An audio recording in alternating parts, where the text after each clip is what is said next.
పోయిన లెక్కలు వేడారు పోతారు కదా భార్య కూడా పోలు బాగానే. పాన్ రాజుకి 2 భార్యలు. కొంతదేవుకు పుట్టిన వాళ్ళు లేరు, పాన్ రాజుకు పుట్టిన వాళ్ళు లేరు.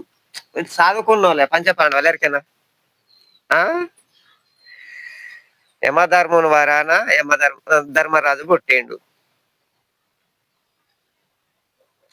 వాయుదేవుని వరాన భీముడు పుట్టిండు. అర్జునుడు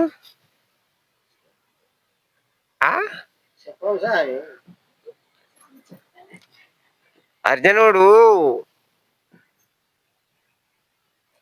ఉరిమిల్లి తిరుమిల్లి తెలుసా? వాళ్ళ వరాన పుట్టిండు. లక్నో సహదేవులు సూర్యుని చంద్రుని వరాన ఒక్కడు లక్ష్ముడు. సహదేవుడు దేవేంద్రి. అందరికన్నా పెద్దది ఆది లక్ష్మీదేవి. అవునా? పాండవాళ్ళని ఎట్లా కలవాలి? ఇప్పుడు వాళ్ళు పాండవాళ్ళు పెడతారులా, పత్తులు వేసిండ్రు.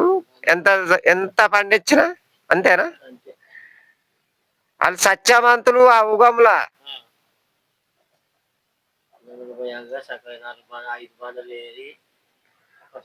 పెట్టి బుడ్లకు పెట్టి పాశమండి ఆవు పాలు పోసి పాశమండి పాండవులు పెట్టేదాకా కటింగ్ చేయకపోతుండే.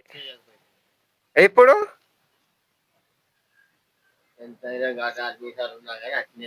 ఉండేదా లేదా? ఇప్పుడు వాళ్ళని లెక్క చేస్తారా?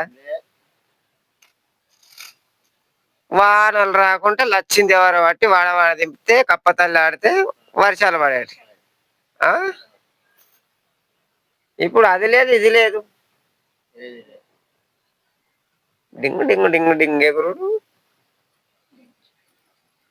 లచ్చిందేవర నిడిచబెట్టి అన్నిటి నిడిచబెట్టింది.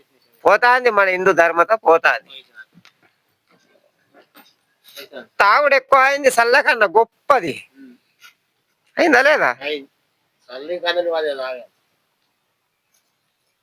అయ్యవ్వను కొట్టుడు, ఆడబిడ్డలను కొట్టుడు, భార్యను కొట్టుడు తాగి పెద్ద కథ.